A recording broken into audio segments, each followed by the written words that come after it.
Welcome, everybody, to the Paul Begley podcast. That's where we're going to be doing some interesting and insightful guests are going to join us, talk about world events, sports, the paranormal, conspiracy theories, what have you, but very interesting, and I think you're going to really enjoy it. We'll have different hosts as well.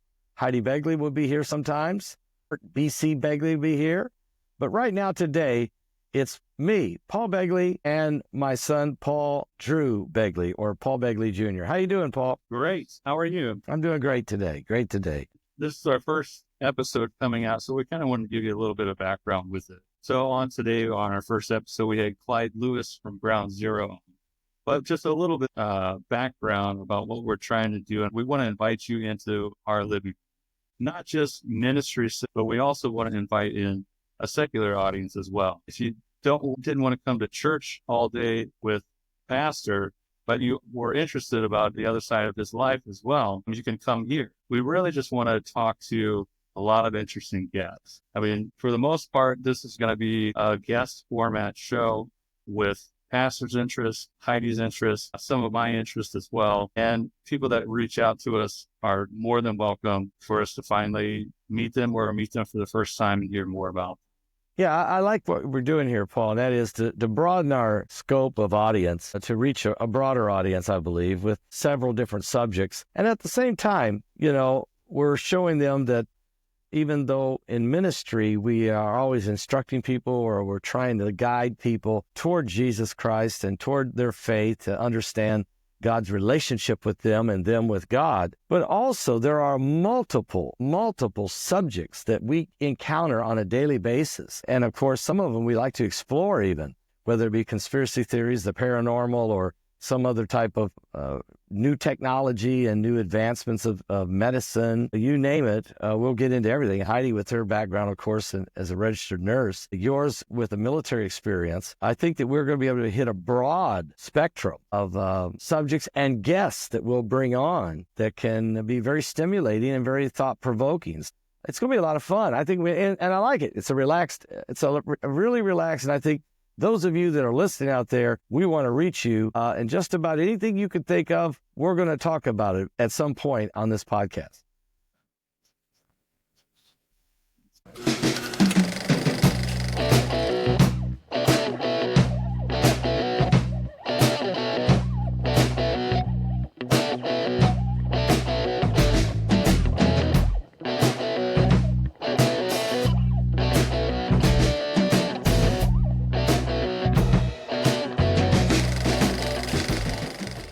Welcome, everybody, to a Paul Begley podcast where interesting, insightful guests, that's right, intersect with world events, some sports, the paranormal, current events, all kinds of things, of course, and biblical analysis, all of it on this exciting broadcast. And so I want to welcome all of you here. As a matter of fact, got my son with me, Paul and Drew Begley. We call him Drew, Paul Drew Begley, and Clyde Lewis. So, Paul, take it away. Hey, yeah, I'm very excited to start. This is our very first episode of the Paul Begley podcast. And today we have a very special guest, and Clyde Lewis. Clyde is the host of Ground Zero, where he discusses the paranormal, UFOs, conspiracies, and current events. Clyde has appeared on Showtime with multiple television programs, films. He's the author of 5 books. He's published in UFO, Paranoia, and Unknown magazine. He's also been featured in Rolling Stone. So we're extremely excited to have Clyde on our program today for our very first episode. Clyde, welcome. Could you go ahead and explain a little bit more about yourself? It's better to hear it straight from the source. Well, first of all, thank you for having me on your first podcast. I'm honored, and I think it's amazing that you guys are doing this, especially the fact that there's so much, and of course the phone rings, and that's not cool. There's so much stuff to cover, not enough time. And when you branch out like that and you want to reach people, I think it's very good. It's very good that we inform people and let people know what's going on, because it is a paranormal world. And one of the reasons why I decided to do what I was doing, I mean, you go back to 1995 which was around the time of the X-Files, around the time of the Art Bell show.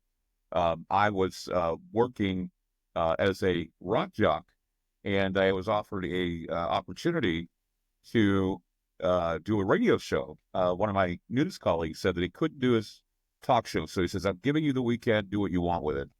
And I took it very seriously because I thought, if I'm going to do talk radio, if I'm going to make the switch to talk radio from being a rock jock, I got to be able to come up with something that's entertaining and interesting. So one of the things I thought about as a new young talk show host was that I wanted to capture the feelings and the moments when I was a child, when I was young. That what had happened is that my father would take us to a barber shop, and it was called Blackie's Barbershop. Blackie Blackbird was his name. And all these guys gathered together, and they're getting their shaves, and they're getting their haircuts, and they're talking about conspiracy theories. They're talking about Bigfoot. They're talking about UFOs. They're talking about, all the old classic Cold War conspiracy theories. And I'd listen to these, and, here you are, you're amongst all of these trophies of deer heads and bear heads and jackalopes, and I'm thinking, the jackalope real? And, you're just asking all these questions. Well, I got older, and of course, I met up with a few people that influenced my life. One person is actually considered to be a suspect, is D.B. Cooper. His name was Wolfgang Gossett. He was a Antioch priest, actually. And he worked for the FBI. He worked for the missing persons. He worked with prisoners. He talked a lot about the paranormal, did a lot of exorcisms, and I was very impressed with him. And then later on, I find out that he was also considered, he was one of the suspects in the D.B. Cooper case, thinking that he was D.B. Cooper. So I was trained by the best, Wow. I guess, because I followed these guys, and it got me to where I am today, where I've been nothing more than a scholar or a studier or a reader, or I don't know what you'd call me, but I've become so attached to this, and I'm actually able to see the patterns in the world and be able to look at history, go back to a historical perspective, and understand human behavior to the point where you can use history as an oracle for the future. Take a look at what has happened, because past is prologue. And when you look at past and you see what happens, you see that, over time, we are lucky to live in a time where we can see the generations evolve. That's something that we should treasure and cherish, because, we are in the middle of history as it's evolving. And so we have to be able to, I don't know if we second guess it, but it makes it easier, I think, to be more prophetic in a way, because we can utilize all of the materials that are out there that are considered sacred, supernatural, or whatever. I don't have any problem with getting the facts from even some of the sources that would be considered occult. And the reason why is because, the whole idea of religion and spirituality is based on supernatural activity, miracles. That's the thing. Baseline is that it's all about miracles. And whether they're good or bad or divine intervention or providence, we need to look at life as one big adventure. And I sit back and it's like I'm watching a huge TV program, and I'm like a TV critic, or I look at it as being like the weather. I'm a weatherman. I wanted to be a meteorologist when I was a kid. I wanted to grow up be a meteorologist. I ended up being a talk show host. I ended up being a rock jock. And, but I still, in a lot of ways, predict the weather. And I talk about the weather of things like politics, economy, even how supernatural things apply. I just did a whole show on Nosferatu and COVID and the plagues, and how the movie Nosferatu right now, I think, is basically it's kind of a predictive programming, a revelation of the method of bringing into the world the Antichrist, which I mix my religion in there too, a few religious things in there, because a lot of people are God-fearing Christians, and I'm a dispensationalist by being raised in a family where, I memorized Revelation 9. I was that into it. So, that's how I relate to Pastor Paul, is because he and I both have that bubbling mind in those areas where we see the things. And I'm very surprised usually when I come up with these ideas and I have him on the show, and immediately we both have the same opinions about Scripture. We have the same opinions about what's coming next. And so I know that there are people out there like me and like Paul and like others that do have a sense of the balance, which is the balance of religious belief along with the occult, along with all those things. And we find a medium where we can be like referees to this whole plan. And we know that in the end, God wins, but it's certainly interesting to do the play-by-play. And that's exactly what I do. Right. Um, so it's interesting. A lot of the things that you mentioned, actually. So, I mean, your upbringing, obviously, reading and taking everything into account, right? Without just, nullifying things that you might have thought were crazy, initially on the surface. Taking everything into account, I think, makes for not only a broad knowledge base, but also a lot of conclusions that can be reached later. Yeah. With that, also, I'm curious, from my perspective. So I'm 36, right? So I grew up in the generation of growing up with, hey, we finally have a phone, to, hey, this phone is a computer in our pocket now. So that's kind of my age group for it. But from what I've seen as well, just recently over probably the past 8 years, there's a big shift from mainstream media being a preferred and pretty much the only gospel source of information coming out, to essentially Twitter is like the number one news source, in my opinion. With that, if you agree with that, have you seen the public interest and people's welcoming of paranormal and or AKA conspiracy theories, which end up being true within 6 months, usually anyway? Have you seen that change with yes, from the beginning, back in 1995, when I first started Ground Zero, it was the idea that Clyde is crazy. That was the whole point of the show. It was the idea that, there's a crazy man on your radio telling you that there are demons under your bed. And, it was basically my way of telling stories at night. I wanted to be the next Orson Welles, or I wanted to be the guy that tells it. When I grew up listening to Zero Hour. I grew up listening to The Shadow, and my parents listened to dramatic radio. That's why my show is Theater of the Mind in a lot of respects, but it's because I want to set the stage, it's giving a soundtrack to what is happening. And the whole idea of conspiracy theory has evolved. And the problem with it is that in the days of the Cold War, conspiracy theories were not really made up stories. They were like getting down to the truth behind the corruption that we had in government. I mean, if you look at Woodward and Bernstein back in the time they, did the Watergate scandal, they would have been considered conspiracy theorists. Right. Because they say, oh, it's all conspiracy theory. There's no proof that Nixon did this or Nixon did that. But they had to go out, reverse engineer the entire story, and then start bringing results with, people who were informants and things of that nature. That was considered true journalism. True journalism reported the things that were the most important. Today, journalism is pablum. It's. I mean, a lot of the things that they report aren't even news stories. And that's one of the things that I always tell people is that while you can think that what I talk about is conspiracy theory, most of the time the stuff that I have is based on what I've read in other alt-right or alt-left websites. And some of them have been like the Wall Street Journal or the New York Times or the Washington Post. All these stories are there. And then when you report them, people say, well, I didn't hear that. Well, it's because you're stuck watching network news. You don't read, you don't dig. In fact, I dig all over the worldwide. It's the World Wide Web for a reason. I basically go in and read the Hindustan Times, or I read Haaretz, or these are newspapers that are published outside of the United States to get a full view of what's going on.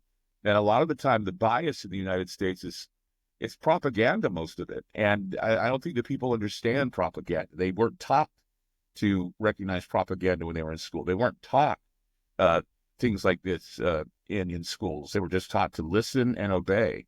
And I'm not saying that we should just go in all-out rebellion, because no, that doesn't work. You have to be persuasive, and you have to be you have to have dignity and credibility. And I try to be as credible as I can. And, and like I say, most of what I do is I reverse engineer stories. I really don't sit there and think to myself, I'm a conspiracy theorist, because I've never really come up with any conspiracy theories per se. I just basically reverse engineer stories.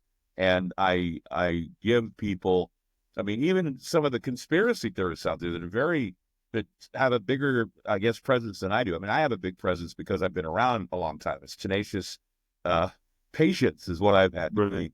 I am today. But you look at people like Alex Jones, and you look at others that are, they get all of the publicity. I mean, just the other day, Radio Online said I'm the most influential talk show on the internet right now. And I'm thinking, well, what about Joe Rogan? What about these guys? It's because they got good publicity. And here I am, in the wings working hard and delivering stories.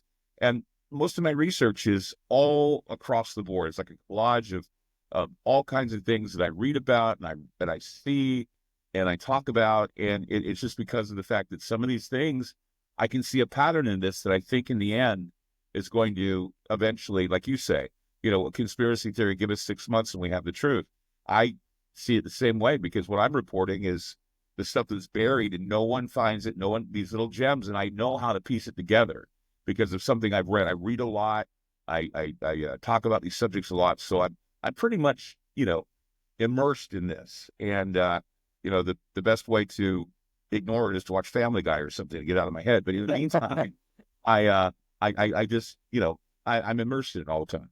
So. Well, Clyde, let me ask you a question. I think this is you've really set the stage to how you gather your intellectual information, and then you're able to assimilate that in a dialogue that's very thought-provoking for sure, and causes people to dig deeper. So this New Jersey drone thing, I mean, to be honest with you, UFO, UAP, the whole thing, but with the drones, you talk about propaganda. We've seen politicians, governors, Congress, members of Congress, the general public, people filming these things, moving around, drones everywhere, and we keep getting told now after Christmas there's nothing to see here, and it's gone. Okay, it's no longer there. And I'm just wondering what your thoughts are about the whole New Jersey drone thing, and is this part of the disclosure with UFOs? Is this a military thing? Is this Chinese? Is there a mothership out there? I mean, what's your thoughts? Well, at first I was approaching it from the standpoint that I was thinking to myself that the drones are a distraction from the possibility that what we're seeing are anomalies in the sky that they can say easily right off as drones. I can say, well, the drones are this, the drones are that. At first, that was my approach. And then I realized that there was a number of things that the public wasn't learning about. Like, for example, there was something called Operation Convergence, where they were testing drones over the United States, the UK, and Australia. And they combined what are called these experimental autonomous drones that they were actually testing. And one of the things about these drones is they had a payload of about 5 to 3 kilograms of payload that they can carry. And that can be anything from a small bomb to bullets, and even possibly a biological weapon. Yeah. Weapons. And so, as I was exploring this interesting incident, I was saying to myself that I'm getting the feeling that, and I was doing a lot of investigating into what is called micrometeorology, which is the idea that the weather can make you sick. And it's because what they do is they go in and they use different types of ice crystals, nucleic ice, and other things. And in them, they put a disease or some sort of pathogen in there. And I did a recent Netflix appearance where I talked about the blobs of Washington, Oakville, where a small town in Washington had these blobs fall out of the sky. It was the situation where the blobs made people sick. It was the weather making people sick. And I thought, that's interesting, micrometeorology, and whether or not, something weather-wise can make you ill. Well, if you notice that these drones were flying basically over rural areas and military bases. Now, we know this. They reported this. They said, hey, they've been flying over rural areas and military bases. Well, what do you have in rural areas that you don't have in the cities? You have chickens, and you have pigs, and you have cows, okay? And so my theory is that they're flying over there, and they're basically doing the same types of experiments they did on people in St. Louis in the 1950s. There was something called Operation Sea Spray in San Francisco, where they used fog to give people serratia. And so these have been experiments that have been carried out for some time. Now, think of this. We had the we had the drones, Yeah. and then we had them over rural areas. We now have the first person to die of bird flu. Yep. And bird flu, believe it or not, does not pass from chickens and pigs to humans, or cows to humans. It's rare. Okay. So how did this happen? It happened because somebody is mutating a disease. And just after the drones arrived, what arrived that scared the hell out of people? A major fog Absolutely. developed over the Midwest and into Central Florida. And they said, oh, this fog is not, I mean, people freaking out over fog. That's weird. Why would they freak out over fog? Because the fog contained small grains of something in it, and people who were exposed to that fog got ill. They were getting RSV, COVID-19, they were getting norovirus, they were getting all these different things, and they called it the quademic. Now we have a guy dying of bird flu. I think it is, I'm piecing it together, puzzle, reverse engineering it. It may not be the truth. It may not be that. It may be just something totally different. But what I got is, you look up Operation Convergence. Yep. The idea, they also had something called Sears 2025, which is a tabletop exercise that they did with an even more contagious disease that they were going to release into the skies. Okay. And they were going to use the weather to do it. And so when you have a fog come in that has all of these particles in it, people are getting sick. And now you're going to have one of the most major cold fronts moving through this country. Yep. It's going to low temperature so low, people are going to get sick and they're going to die. And it's all part of the depopulation program they're wanting for their 17 goals that they're talking about in the World Economic Forum and other places. And I just think that what it is it was another one of those experiments where they were seeing just how they could deliver a simulant or even an active virus, a gain-of-function exercise, and they're monitoring how people get sick, and they're doing it through micrometeorology. I think you're really onto something here, because on my birthday, December 21st, which I know the Mayans calendar said that should have been the end of the year or end of the world, but it was my birthday this past year, and we went to Clearwater, Florida, Heidi and I, and we're sitting out on the beach in lawn chairs. Not many people. It was like 58 degrees. It was kind of cool. I just wanted to hear the ocean. I just wanted to feel the ocean, take a little break. And we were sitting out there. It was a sunny day, beautiful sun. The water was beautifully blue. The white sands of Clearwater is just really some of the pristine place to be. And all of a sudden, you've been there. All of a sudden, there was this fog. And here it come. And, fog usually, I'm from Indiana, where fog just comes up from the ground if you have a lot of snow and then they have warmer temperature and fog. This just come moving in and in and in and in, and it came all the way in and blanketed Clearwater. We went back inside the hotel and sat down and had lunch, and we're looking out the window, and it's a whiteout. You cannot see 10 feet in front of your face. And I said, this is the strangest thing I've ever seen in my life. It was not a natural fog. It was a strange fog. And this is what you're saying. This may have been they were testing a delivery system of in October of last year, I did a show called Miasma. And what I don't know why I wanted to do a show. I'm doing my Halloween shows in October, right? I talk about all these scary things. Right. And I talked about miasma, which in the 17th century, they called it death air. They called it night air. They called it cemetery air. And the reason why is because it would come in out of nowhere and it would smell of putrid manure and death and decay. Wow. Now, people who say that they were in this fog said it's exactly what it smelled like: rotten eggs, sulfur, manure.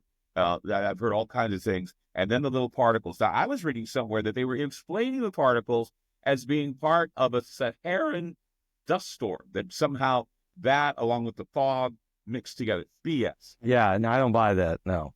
But just the idea that, the fog, people don't freak out about fog. It's natural. And I remember when I was posting, people say, Clyde, it's fog. It's natural. Don't talk to me like I'm a child. I know exactly what fog is. I studied meteorology for most of my career. And so now micrometeorology is something I think we need to pay attention to, because if they're controlling the weather, and there is something called Controlling the Weather, or Owning the Weather 2025 that the Air Force had put out back in the 1960s, 1970, actually, no, I think it was 86. I thought it was the 60s, but that was 86.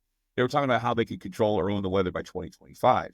And now we have people like Bill Gates who said they want to dim the sun. Now, how do they do that? They do that with fog. They do that with what are called stratospheric aerosol injections, which is CIA for chemtrails. Chemtrails, yeah. And so, they do this, and they do it right in front of us, and people don't want to believe that their government. I mean, there was something called MK Naomi that happened, years ago. Not much was done about or talked about with MK Naomi, but MK Naomi was where they were literally testing chemicals like cadmium sulfide and other things on places like St. Louis, places, Salt Lake City, Utah. They were doing all kinds of testing at Dugway and Hill Air Force Base. And so, this is they could do this again. And I've always felt that if COVID wasn't our biological attack, we're going to have another biological attack in this country, because I believe that biological attacks are the most devious of warfare because you cannot trace it to anything. Yeah. And that's why they argue about whether or not it came from Wuhan, about COVID, whether it came from Wuhan, or come from something else, or a bat, or from a wet market, or whatever. They just don't know, because that's the beauty and the sickening aspect of biological warfare. You don't know or even suspect it, because it just disguises itself as a plague, or disguises itself as a pandemic, or disguises itself as something else. People get sick, flu symptoms and everything else, and unless they get tested for something like this, they just walk along thinking they have the flu, when they could have whooping cough pertussis, they could have walking pneumonia, they could have a cytokine storm so bad that they're going to keel over and die because they're choking on their own mucus. You don't know. And that's the scary and very, very real, the reality of what biological warfare is. Paul? So, I mean, that's an extremely interesting theory that you've put together, Clyde, from the drone sighting, because I actually never even pieced that together. I was kind of going on a different path myself for it. Did you ever do any research on the black helicopters? There was back in the 70s and 80s, there was something called the black helicopter conspiracy, and it's like our drone conspiracy. It's the same story where people were seeing these things, the flying black helicopters. They saw men in black, riding around in these things with guns. Right. A couple in Nevada that had a farm said that one of these black helicopters swooped in and sprayed something on their farm, and their cattle came down with Priland's disease, mad cow. And what's interesting is there was a story I was reading the other day about pigs that are now demonstrating wasting and prions disease. Now, you don't want to mess with prions, because prions, you can't get cured of prions. Prions, once they get into your brain, kill you. You have a 100% chance of death. And if that spreads, and if we have that happen, this is going to be very terrifying, because you have a mortality rate of 90% or 100% with prions usually. I mean, unless they find a way to eat them and get rid of them in your brain, but it's hard. But when you're dealing also with bird flu has a 50% mortality rate. Now, what was the mortality rate of COVID-19? Less than 1%. Yeah, 2%, 1%. Yeah. So, we got all worked up over a 2% mortality rate for a disease, and we have bird flu that has a 50%, and we have prions that have 100%.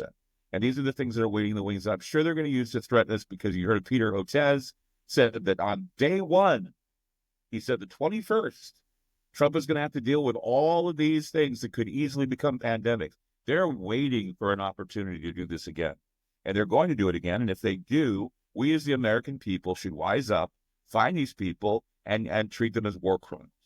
I mean, already Bill Gates is going into Africa again to test some vaccine that he says is going to, change the world. He's got to stop this. We got to stop playing with the human body. But they're doing this. People think that we need it. They think that we're vulnerable. But you hear people like Ivan Harari of the World Economic Forum saying they're all basically worthless machines that can be programmed at any time. So, when you have people like that in the world that are running the show, I think you have to be very careful about who you trust. Right. So, I mean, Yeah, I was leaving piecing that together. That actually our train of thought trust the word. It's like it's just, you know, the other was telling us it's not ours. We don't think it's a foreign adversary, right? It felt like they were kind of ramping us up and also monitoring social media and people's reaction to it to potentially a movie, a Project Bluebeam episode or a precursor. One of the things, okay, I want to, for the record, tell you about Bluebeam. Okay. Wow. I want to hear this. I want to hear this. Please. All right. I want the public to listen to my words about Bluebeam. Bluebeam was a theory created by a guy named Sir Monast, and it had nothing to do with UFOs. You know what it had to do with? Faking the second coming of Jesus Christ. Wow. Wow. Wow. All it was. Okay. Okay. And many postmodern philosophers have said, including Jean Baudrillard, who was very well known because his thoughts made the Matrix movie. He said that the biggest cynical thing mankind can do is fake the second coming of Jesus Christ. Wow. And I believe that they will attempt to do this. They have the power to do this. Yep. And if you read what Bluebeam says, Bluebeam doesn't exist. It's a theory in the mind of a French guy, okay? Right. French-Canadian guy. And you read it, if you read it, you understand it. And the thing I've understood about Bluebeam was it wasn't about UFO deception and that everybody's going to believe in these fake aliens. It has nothing to do with that. It has everything to do with creating an image that would be considered deifying. It would be a counterfeit God, counterfeit Jesus, okay? And what would happen is it would appear in the sky, and it would appear as Allah. It would appear as Elijah or whoever is supposed to be the Messiah that's supposed to return for the Jews, or Jesus Christ. And then they combine the two together, and you have this immense God that has all of this wise whatever stuff that's going to basically please everyone. Because here's the thing, guys. You don't need Project Bluebeam to convince people that aliens are here. Okay? Right. In fact, the perfect example of this are the drones. Right. They didn't shine any Bluebeam aliens out there. All they needed was drones. And people are like going, the UFOs are here. They did the same thing with what happened with the balloon, the Chinese balloon. UFOs are here. That's true. That's true. Hey, it doesn't take a hologram to convince people that the aliens are here. Okay? It's not going to, I mean, all I have to do is get a government official, and believe me, they're doing it.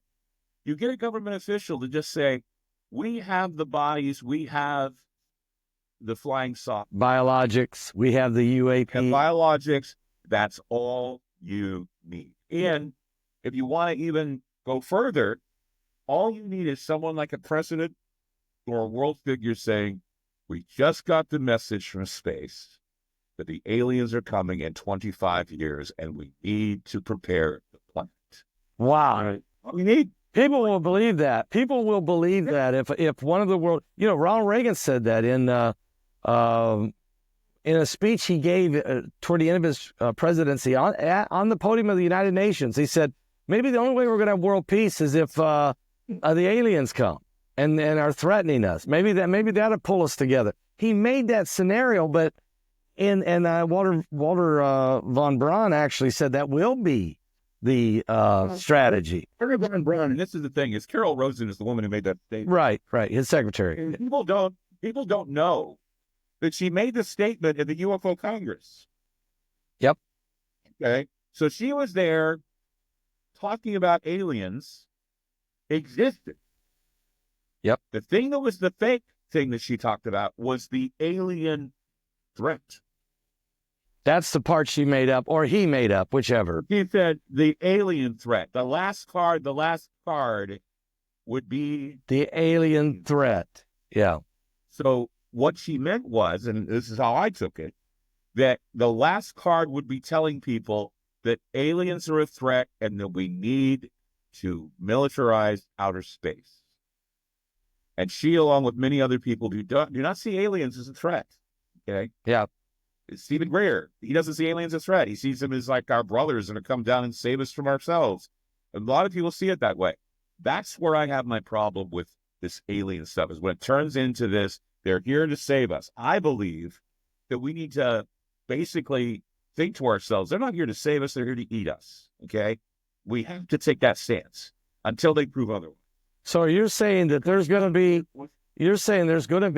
a world leader who is going to make this proclamation. We've made contact. Jodie Foster, we've made contact, and they are coming in 25 years, and they want us to get our act together of some sort.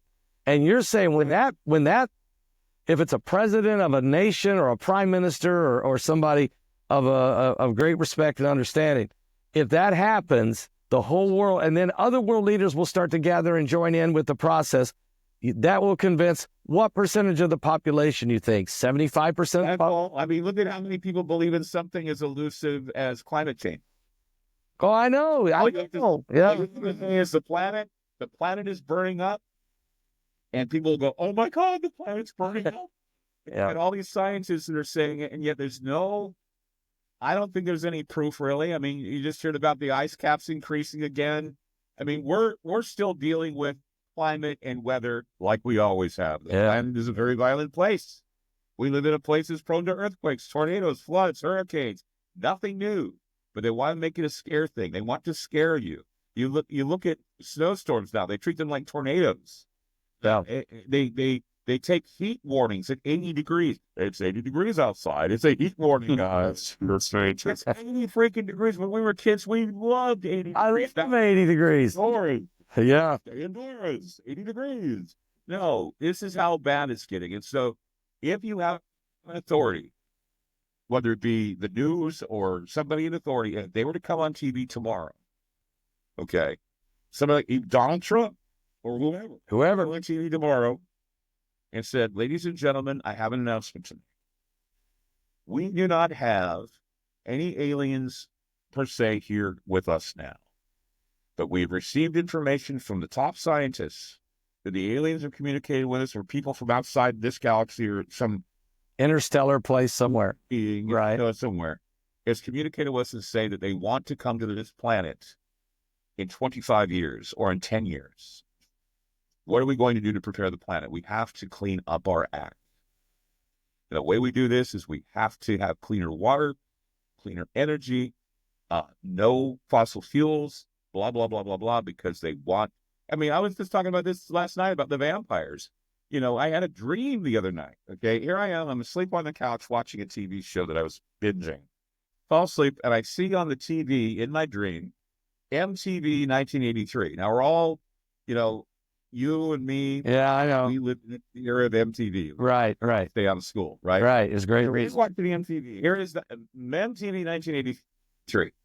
All of a sudden, the video comes on, and it's Bauhaus, Bela Lugosi's dead. Okay, for those who were experiencing the Gothic thing when I was a kid. I was so Gothic, I was dead. You know who Bauhaus is. You know the song Bela Lugosi's Dead. It's a 9-minute Bela Lugosi's Dead. It's an industrial dance song, and they played it on MTV. So I'm watching this in my dream, Bela Lugosi's Dead. Martha Quinn, who was a VJ, comes on the TV, and she says, "That is Bauhaus with Bela Lugosi's Dead. Now you know why they're dimming the sun." I woke up. Wow. I had an epiphany. Yeah. Why are they dimming the sun? Because they're vampires. And they can't live in the light, so they got to have it as dark as, I got you. Yep. That's they got the people to walk among us, and they're having a hard time doing it because they're all basically vampires. Right now, what is the biggest scandal going on in Britain right now? Elon Musk calls out the pedophile. Yes, he did. Okay. The Sterner guy. You know who he was? He was the guy that looked the other way when Jimmy Savile was raping 500 boys and girls and having sex with their corpses. Yeah, This guy looked the other way. He looked the other way. The other way with this whole Pakistani grooming gang. That's another one. Yeah. And the UK wants to fight on that hill. They're saying, "Hey, Elon Musk is saying that it's going to ruin our relationship with the United States." My God, they're going to die on that hill, or are they going to investigate the possibility that there's this type of pedophilia going on in the UK? Right. Well, it's the same thing as it's the same thing. Turkey has yet to admit of 1 million Armenian Christians that they slaughtered in World War I. They still say it never happened. The Iranians still say the Nazis never killed 6 million Jews. They keep saying it never happened. I mean, it's crazy. You're right. The UK, Elon Musk has just called it out that, hey, the guy that's your prime minister, he was involved. He looked the other way. He knew what was going on. And are you guys but I tell you. Who's one of the biggest demons and vampires of our day? Jimmy Savile. Yeah. Yeah, absolutely. Yeah, look at the guy. And he dies, and he palled around with the Thatchers, he palled around with the Prince, he palled around with the Royals, and they all go, oh, really? 500 kids? And and he abused corpses of the 75-year-olds in the rest homes he'd go to? My God, this guy was a fiend. And they looked the other way. And now he's still standing by his thing saying, well, we can't possibly, blah, blah, blah. This is going to ruin our relationship. Well, you know what? The way to get on a stick is to do an investigation and then lie about it. But at least you're doing something. Yeah. Yeah. Don't deny it. Don't deny it. Admit it happened, but investigate it. And yeah. I mean, what are we doing with Epstein? He's dead, so we don't have anything to do with Epstein. Right. You look at P. Diddy. What are we doing with P. Diddy? Those freak out parties. Who's been attending the freak out parties? No one. No one knows yet. Yeah. So, I mean, there are vampires. Yes, there is. I agree. And they love the bloodletting and the sexual ritualism, and they're doing it right in front of us. Yeah. You just go, wow, that's entertainment. Yeah, that's horrible. Paul, tell him a little bit. Ask him a little bit about these guys, Luigi and these guys. Remember we? Yeah. Well, another theory actually. I was watching what's the guy's name? Sean Ryan podcast. Just there's like a former Navy SEAL. What's the guy's name? Matthew Allen Livelsberger, right? The Tesla Cybertruck driver, and it was the explosion on New Year's Eve, New Year's Day. I can't remember which. I think it was New Year's Day. Right. So I forgot the gentleman's name. He was in contact with Matthew was in contact with him, and it leaked out. They're calling it the manifesto, right, from Cybertruck. I could share it on the screen, but I'll just kind of read it here. So again, tying back into New Jersey drones, right? So if you look at this guy's quote unquote manifesto, it's just an email. It's not a manifesto. I don't think it is anyway. He calls it what we have been seeing with quote unquote drones is the operational use of gravitic propulsion systems. I don't even know what it is. It sounds like science fiction. Powered by aircraft by most recently China and the East Coast, but throughout the U.S. So you see the U.S. and China are the only two countries that have this technology. So essentially, you read through it and you kind of piece it together. It sounds like he was asserting that the drones were actually Chinese, and that also the balloon that was flying over, what was that, a year ago? Yeah, about a year. Also Chinese as well. Well, gravitic technology is basically another UFO ruse. The idea that we reverse engineered flying saucers, and they have anti-gravitic or gravitic nature of how they travel. So, I mean, that's what he's hinting at. He's hinting at the fact that we reverse engineered alien craft, and that's what those drones were. They were re-engineered. And who knows? Maybe they were. I mean, all I know is our company called Auril, I think that's how you spell Auril. Auril is the company that was involved with convergence. And, but the whole idea of it, carrying, payload is something that I suspect is that if it had a payload of anywhere between 3 and 5 kilograms, whatever they can drop or spray or do whatever they were doing, firing ammunition at barns. I don't know what they were doing, but certainly it's suspicious, and certainly it's suspicious that they won't tell anybody because they're doing, nothing good happens when somebody doesn't tell you what's really going on. Right. Absolutely. And I mean, so it's the other thing for it is, he was writing his emails, essentially saying, I need to get this out to the public, this information, because I'm not going to be here past the 31st. So he was planning the explosion outside of the Trump Tower already. What all the reasons why? I mean, FBI was essentially tracking him and also was one of the CID, the Army's FBI was. I don't know what kind of information known before yet. But I don't know. Do you have anything else on, or have you been following it? All I know is that between him and the New Orleans terrorists, we have connections to Fort Bragg. Timothy McVeigh, Right. so claimed that at Fort Bragg he was chipped and he was basically programmed to do what he did at the Oklahoma City bombing. What did they do there? They parked a Ryder truck in front of the building and blew it up. Right. The thing with the other thing, it's another comparison. I mean, there are a lot of things that you can look at as pattern, and you see the pattern here. There's no pattern or no rhyme or reason why the gentleman drove his truck into all these people in New Orleans, but it has all the markings of terrorism, and so that's how they'll look into it. But see, every time we look into these stories, we always find a link to the CIA or a link to some national agency or some securities agency. Right. And it's because that they have these guys that they monitor. They have these guys that they can use whenever they need to create a false flag event. And this is how it's done. This is how they do it in the big world. And there's nothing wrong with looking into this. I mean, sometimes a cigar is just a cigar, but in a lot of cases, you remember what FDR had said. He said, if it happens in government, it was planned that way, and Right. that includes controlled chaos.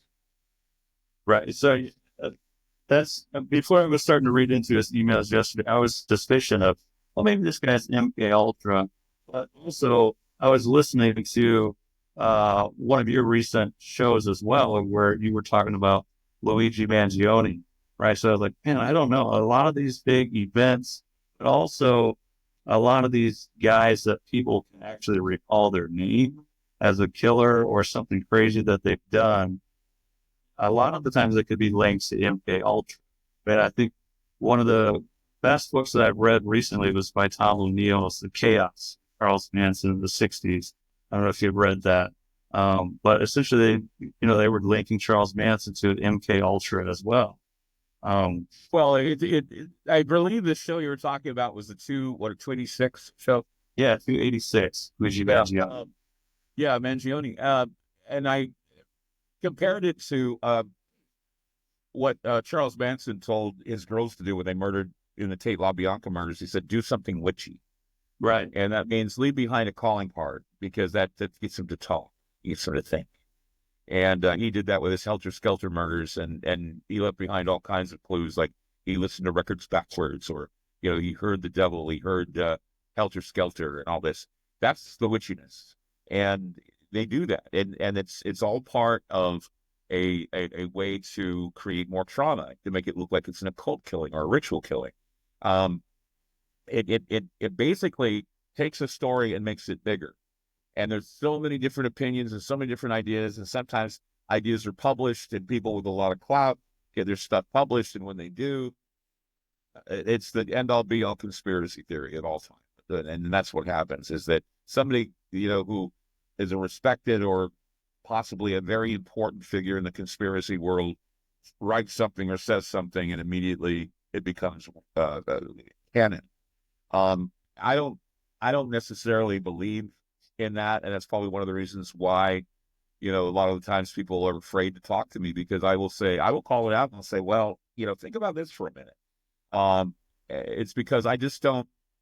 I mean, I could be the guy who follows, but I'd like to be the guy that leads. I like to be the guy that gets the story out, and if I don't get it out first, I'll get it out the best, and that's what I try to do. And when it comes to stories like this, usually the public is wrong. Okay, when the public tells you things, and usually the public's wrong, and they need to understand that public opinion is formed by talking points. You can always tell a person by their talking points.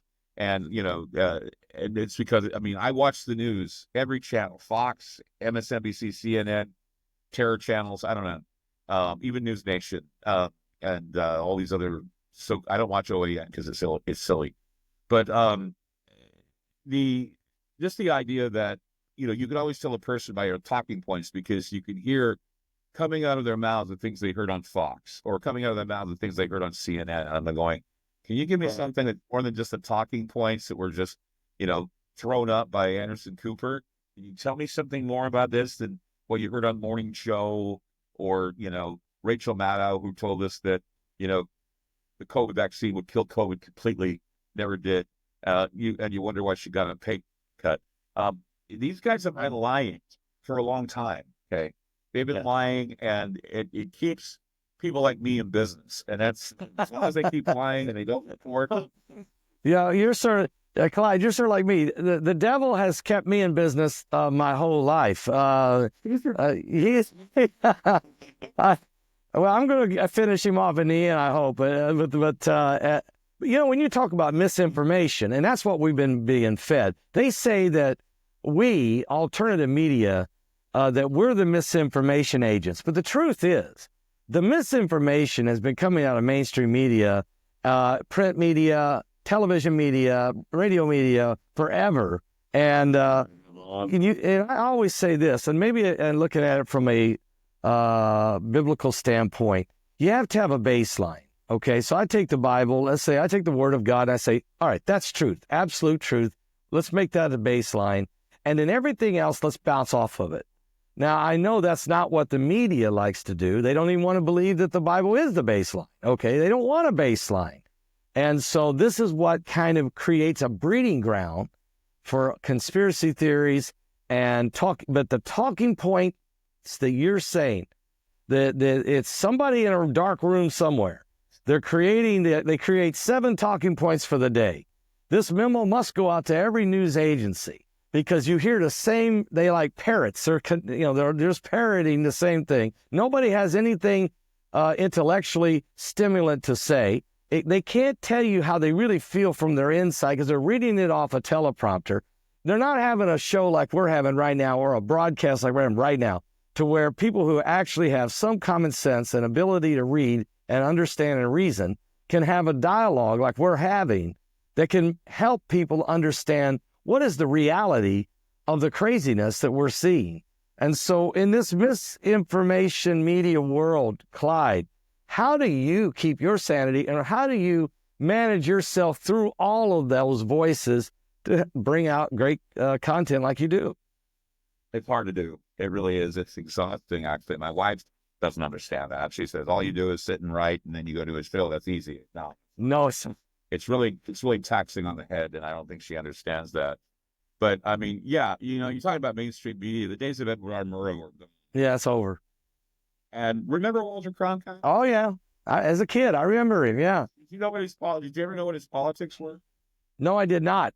He did not reveal that. He didn't reveal that. He was a socialist. He almost leaned communist. He was a socialist. I would have never known that. No, and you know why? Because he never expressed it. No. Okay. Yeah. Edward R. Murrow, he was investigated for being a communist, but he wasn't. But he never. I mean, he may have, dabbled or read about it and talked about it, but he never put it in his news. Yet we have every freaking communist, every freaking socialist, every America hater in the world that's an activist that gets a microphone on CNN, MSNBC, or any of the other programs. And that's the thing. News is turned into activism. Yeah. It's not activism. It's not journalism. Journalism's dead. If you want to be an activist, if you want to be a journalist activist, there's something called editorial opinion. Yeah. Right? Just because you emotionally give me your opinion and you throw it in and you can always tell stories that are not, the journalists today are so bad. They say things like, like I was reading something today about January 6th. Okay. And it's about how on January 6th, they actually elected or they certified a rapist and a man who started an insurrection. You don't do that when you're doing, no, you write about they certified the president and you don't call him a rapist. No, you don't. These guys call him that. Unless you have, can you imagine a newspaper in 63? Kennedy, the man who finagles people like Marilyn Monroe and others, who basically was in the back seat with another Hollywood starlet today, said they would never do that. No, never. You do because they respected the office of the presidency. They respected the institution of government and the Constitution of the United States and just decent human beings. Just being decent. If they wanted to go after a scandal then by all means, if that's what your goal is. I mean, my story is a scandal, so I'm going to talk about a scandal, Woodward and Bernstein. I'm going to talk about Nixon. Yeah, I'm Depot. going to reveal that he was a crook. Okay. Right. Then you die on that hill, and if you win the battle, congratulations. And they did. Okay? Yeah. Yep. Hey, though, Russian collusion, not pedophile, rapist, felon, all these things to describe Trump, and being told in the news to say that, that's not journalism. That's not journalism. That's exactly right. You know, even though, okay, if a court, I mean, he was impeached twice, right? But did they ever indict him? I No. don't think they did. No. No. And so, I mean, same with Clinton. He was impeached. Yeah. But he was never indicted. No. And that's the whole thing, is that, you know, they used all these buzzwords like impeachment and felon and rapist and you had Russian colluder and spy and traitor and this is a Nazi and fascist. And what happens? Bam, bam. You know, and they're like, why did that happen? Why did that happen? Yeah. Yeah. The bullet that hit Donald Trump in the ear might have been fired by a child who was manipulated by whoever knows what. But the real people who fired the bullets were sitting in front of microphones and television screens for the last several years, painting a picture of a villain and demonizing each other to the point that deranged individuals, or maybe this was another MK Ultra situation. I don't know. What do you think? Who do you think dig deep into your soul. Okay. Who do you think is responsible for the assassination attempt on Trump? Dig deep. Who do you think? Besides the media or CIA or somebody, but I'm going to say CIA with the media's No, go beyond the CIA. Go beyond the CIA. The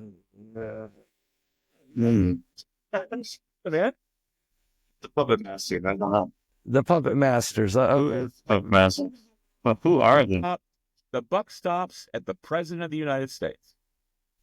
Yeah. Harry Truman. Harry Truman knew. Harry Truman did it. No. Yeah, but that's the point. This came from the top. Joe Biden. You're saying Joe Biden. Joe Biden is the one that authorized it. He put a target on him. He did.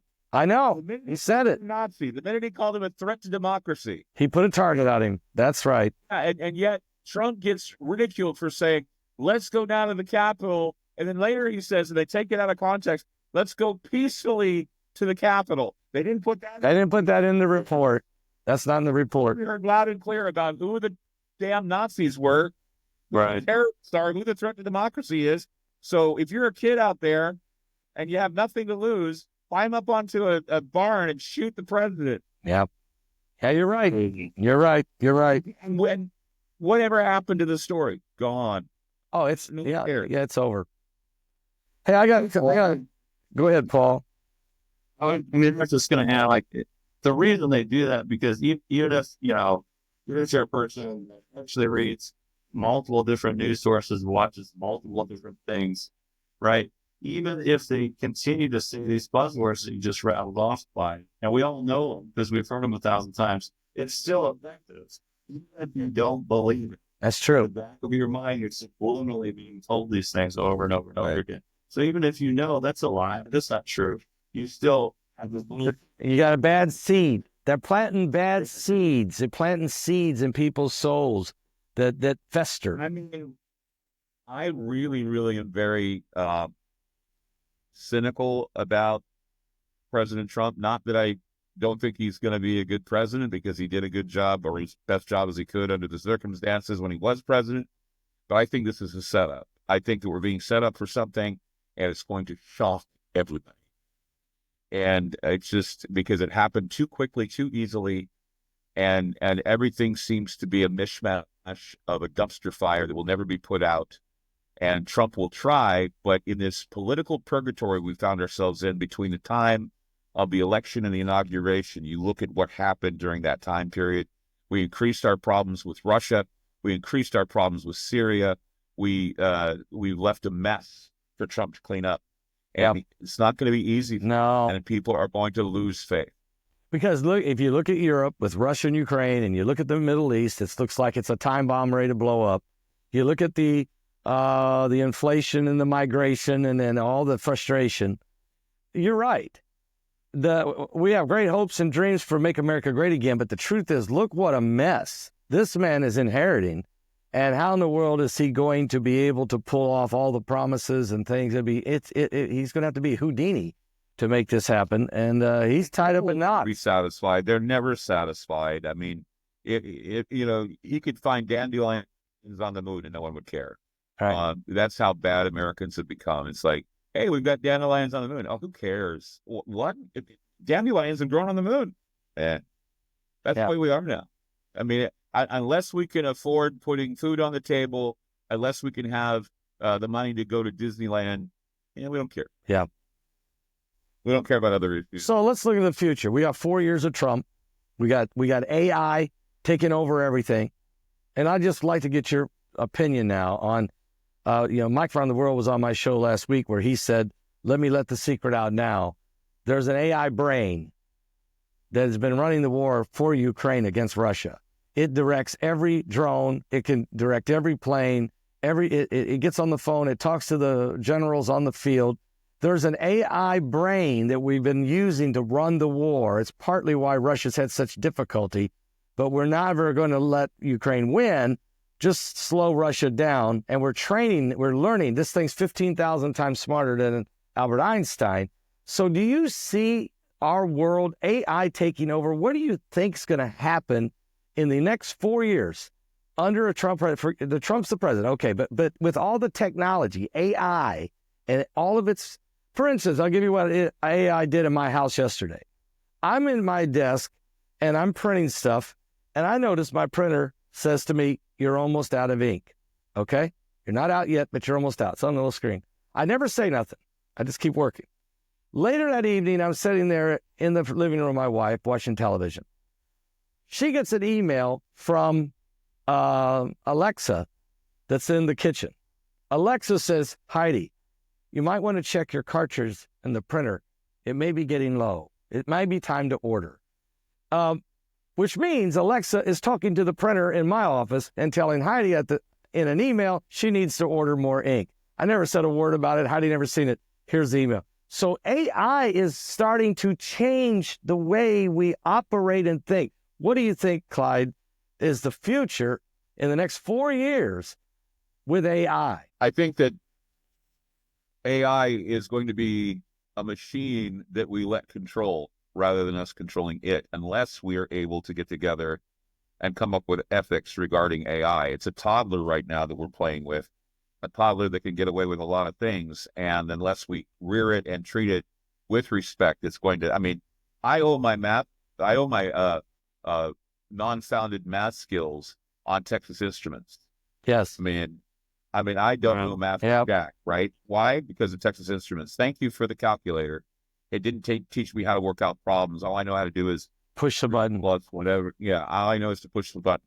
I regret this, because I wish I knew more math. I knew I'd be able to figure out basic math problems. I can't because I need a calculator. Mm-hmm. And that's going to happen with a lot of things. Social skills. People are going to, most kids today, their social skills are based on friendships they have with people they've never met. Wow. And that's the thing. And kids are, young people are going out with people online. They're not even going out and being with them. They just say, hey, you want to be my bestie? Let's be besties. And we'll watch a movie together on the internet. And, that's what's happening. We're becoming lonely. We're becoming isolated. We're losing connection. Wow. And if we don't connect with each other, connect with animals, connect with, forests or trees or whatever. I don't want to sound like one of those tree people, but I had a moment where I went and did some, about a month of therapy. And it was mental and physical. And it was just so I could get away from everything and just kind of take a break. And one of the things that really impressed me was we were in this area. It was beautiful forested area. And one of the things that one of the therapists said is, why don't you go out in the forest, take your shoes off and see how you feel? God, it was powerful. Yeah. Yeah. Took out my shoes, put my feet in the dirt and the trees making creaking noises and hearing the birds and being at least tuned in to the hum of the sun or the small voice of God, telling you that you matter, that you're a part of this beautiful, beautiful planet, this beautiful plan that He has for me. And it's even if you don't believe in God, there's a power that you have to understand exists that keeps us pretty much together, and the reason why we haven't been wiped off the face of the earth. But, we're getting close because we're becoming the morality is definitely taking its toll. But morality is taking its toll for a long time. People tend to want to go out of control, but more so now because people don't think that other people have feelings or care. We're turning into sociopaths. They're bringing it into us. They're bringing us into becoming sociopaths, not caring for others, not loving one another, tearing into people, standing with a phone as we're watching people burn in a subway car. I mean, this is the kind of stuff that we see all the time now because we've turned into these receivers. It's the tap and receive generation. I tap, I receive. I want something from Amazon. I tap, I receive. I want to get clothes for my little avatar in my metaverse. Tap and receive. Pretty soon it's going to be tap, receive, tap, receive. Because you're going to have a chip in your head, or you're going to have another chip in your hand where you can go, and then you get what you want. Yep. And this is what we're breeding ourselves towards. Let's take a look at what they're going to be expecting of us in 2025. Real IDs, health passports, chips, and it won't be a requirement, but people will make a choice. And many people will see to themselves that biometrics is very convenient, and they're going to do this. They're going to do it. I just, and COVID was a trial run. If you make it mandated and you say it's the law, it's what you're supposed to do, blah, blah, blah. People will do it. People will do it. Yep. It's for the greater good. They tell you it's for the greater good. Americans have, and most people have, a tendency to do the right thing, or they do things without wanting to upset the apple cart. They don't want to upset people who are leaders. They want to please them. They want to support them. Some people are rebels. Some people have the punk rock attitude like I do. And we constantly want to expose what is happening, but most people don't care. Most people, somebody once told me, says, "Don't you wish you were ignorant like other people?" Yeah. Simple-minded it's bliss, right? It's bliss. It's bliss. Yeah. Ignorance is bliss. I could say, just once I would just say, "Hold my beer." I can't say hold my beer because I don't have it in me anymore. I got to dig and find out and understand. And believe it or not, when stuff happens, I'm still surprised. How? Because I'm thinking with all of the warning, one of the things I find interesting though is I'm getting the feeling that the World Economic Forum and the world attempts to world domination are kind of slowing down a bit. Because you're looking at people like Trudeau being told to pound the ban. Yeah, he was the poster boy of World Economic Forum. Yep. And he's getting told to, pack it up and go. Pack it up and go. We're tired of it. I think that's a plus. That is a plus. And this rebellion against the UK saying, hey, you can go ahead and you can be the king of an empire that basically abuses children and rapes them and whatever. But we're going to call you out on it. Yep. I'm sure they're going to call our leaders out on it because they do it too. And it's going to be a lot of people saying, hey, we're tired of it. And it may create problems, but still the fight for what is moral and what is right needs to return. We need to be more aware of how we treat each other. Amen. Clyde, appreciate you taking the time out of your busy schedule, getting up early out there in the West Coast and sharing with us your thoughts. It's been stimulating. It's been provocative. It's been educating. It's been encouraging. And at the same time, it's real world stuff. It's really what we're dealing with. I appreciate it. Yeah, I'm just showing you that I drink coffee too. Thank you.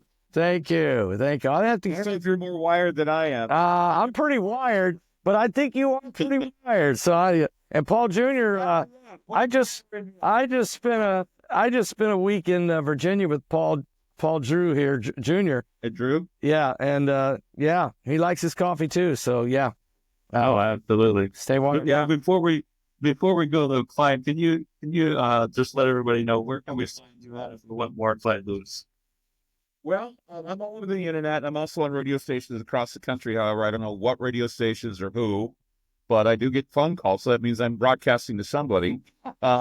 So I've got radio stations across the country that I'm on. I don't have a list, but I'm also on groundzero.radio, groundzeromedia.org. And if you want to hear past shows, I do have a sort of a Ground Zero Plus I call Aftermath, where you pay a fee and you can get my shows, you can get other interviews that I've done, stuff that we've kept in a vault so you can listen back to them.